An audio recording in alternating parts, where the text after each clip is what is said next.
Hotel ఇక్కడ నల్గొండలో opening రావడం జరిగింది. ఇలా దినేష్ రెడ్డి గారు ఇలా ఓనర్స్. దీనికి 1942లో స్టార్ట్ అయిన బాబాయ్ హోటల్. ఎందుకంటే విజయవాడలో స్టార్ట్ అయింది అది నాకు తెలుసు. ఎందుకంటే నేను చాలా సార్లు విజయవాడ బాబాయ్ హోటల్కి వెళ్ళి టిఫిన్ చేసినోండి. నేను చాలా సార్లు ఇండస్ట్రీకి రాకముందు నుంచి నాకు తెలుసు అది.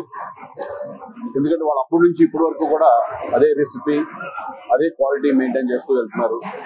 అలాగే ఈ టైంలో ఎక్కువ ఫ్రాంచైజీలు రావడం, మన హైదరాబాద్ కూడా ఎన్నో బ్రాంచెస్ రావడం కూడా చాలా సంతోషంగా ఉంది. ఎందుకంటే ఫుడ్ ప్రియుడు నిజంగా ఈ టిఫిన్స్ ఎంజాయ్ చేసేవాళ్ళు.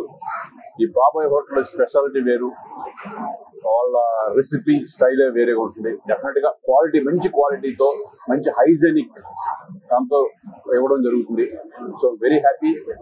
వీళ్ళ ఓనర్స్ కి నేను ఆల్ ద బెస్ట్ చెప్తాను. ఇంకా ఎన్నో బ్రాంచెస్ ఓపెన్ చేయాలి మనకు. All the best.